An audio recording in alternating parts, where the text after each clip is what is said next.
Què més pot desitjar un arquitecte que encarregar-se d'un gran temple?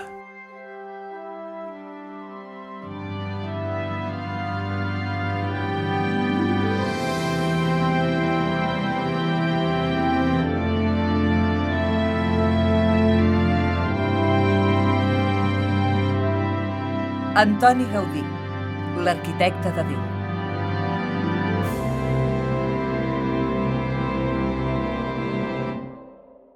S'aixecava de bon matí, es dutxava amb aigua freda i s'arribava a Sant Joan de Gràcia on oïa missa. Modestament vestit de negre amb barret tou, caminava amb el cap endavant i les mans darrere cap a l'obrador del temple. Feia el seguiment d'obra, atenia els visitants que de tant en tant hi acudien i treballava amb els seus col·laboradors fins al vespre. Fent camí de tornada cap a casa, s'aturava a Sant Felip Neri, on es recollia en oració davant del sagrari. Aquesta era la seva rutina diària. A Gaudí li fou encarregada l'obra de la Sagrada Família quan tenia tot just 31 anys, i els darrers 14 anys de la seva vida visqué completament lliurat a la seva gran vocació, servir Déu a través de l'arquitectura. Els meus grans amics són morts. No tinc família, ni clients, ni fortuna, ni res. Així puc entregar-me totalment al temple.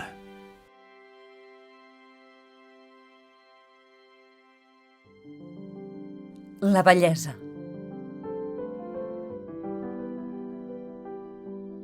Gaudí era un home apassionat. S'explicava en prodigis de les seves solucions constructives. La seva inspiració el va conduir fins als límits de l'art i la ciència de l'època. Anhelava donar a l'arquitectura del temple resplendors de veritat eterna. Gaudí desitjava construir un temple que fos una bíblia de pedra. El temple ha d'inspirar el sentiment de la divinitat amb les seves infinites qualitats i els seus infinits atributs. Les formes helicoïdals són infinites. S'enfilen en l'aire, sense acabar, com l'eternitat. És com la vida espiritual de les ànimes que contemplen Déu. Així seran els pilars de la Sagrada Família. Gaudí va projectar un espai de bellesa que convidés l'home a l'encontre amb aquell que és la veritat i la bellesa mateixa.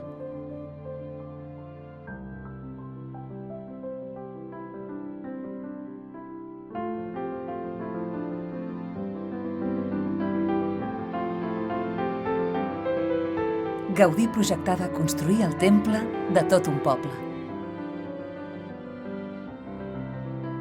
Al temple cristià hi pot entrar tothom, sense distinció d'edat, de sexe i de condició o posició social. La naturalesa. Gaudí estimava tant la llum perquè aquesta ens permet contemplar la naturalesa, la creació de Déu en tot el seu esplendor.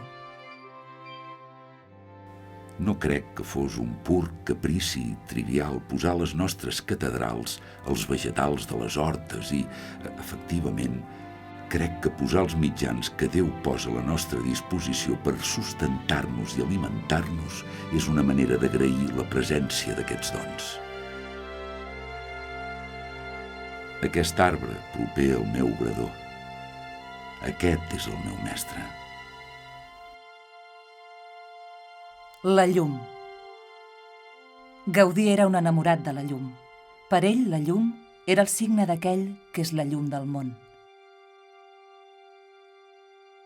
Les vidrieres deixaran passar la llum difusa del sol i la reflectiran per tot arreu, com les obres dels homes inspirades per Déu. El mateix Déu que digué que la llum resplendeixi enmig de les tenebres és el qui ara ha resplendit en els nostres cors.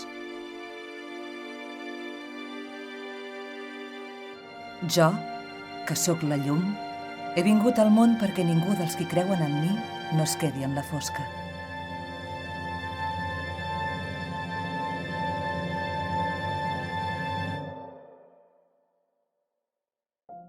La paraula. Gaudí era un lector assidu de les Sagrades Escriptures i al projectar la seva gran obra es va inspirar especialment en aquest llibre,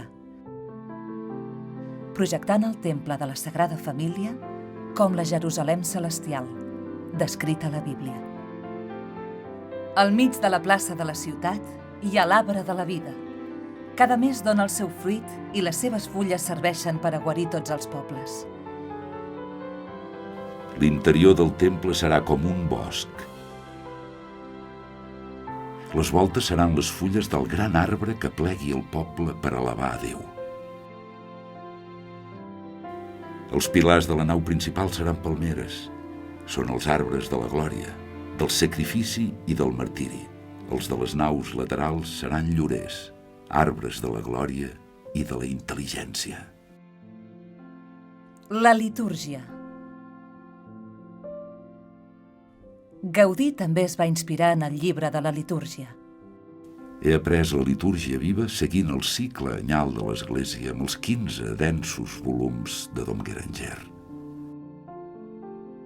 La litúrgia cristiana ens dona lliçons de la més delicada estètica pura. La litúrgia prescriu que el sagrari no pugui servir de peu a res, puig que el sagrari serveix per guardar el mateix cos de Jesucrist.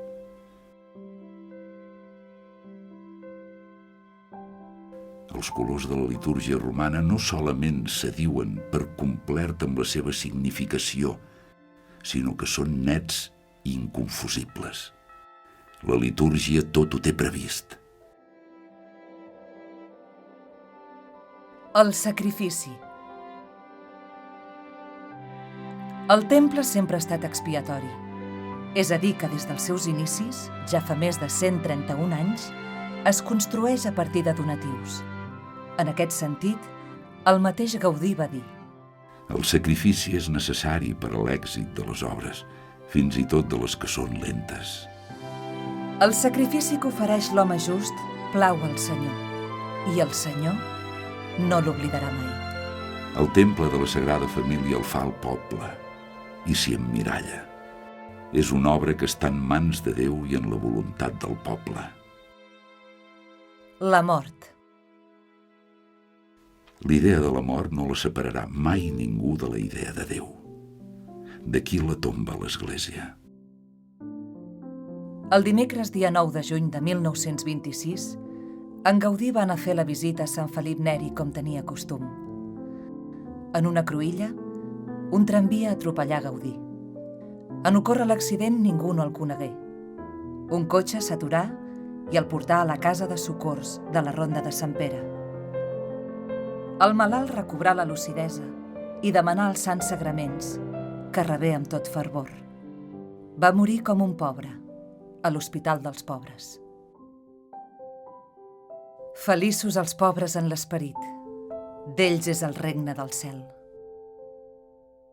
La Basílica de la Sagrada Família és un lloc d'encontre que expressa plàsticament la recerca de l'infinit que anhela tot cor humà. Els cristians, quan preguen, anomenen Déu, Pare. Pare nostre que esteu en el cel, sigui santificat el vostre nom. Vingui a nosaltres el vostre regne. Facis la vostra voluntat, així a la terra com es fa en el cel.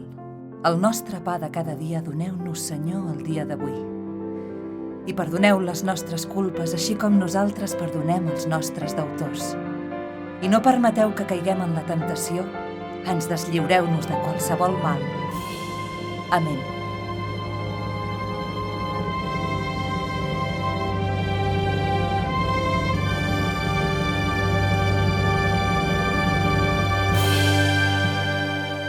El temple creix a poc, però això ha passat sempre i en totes les coses que han de tenir llarga vida. La providència, segons els seus alts designis, és la que porta a terme l'obra. Déu inspira. Només cal deixar-se guiar.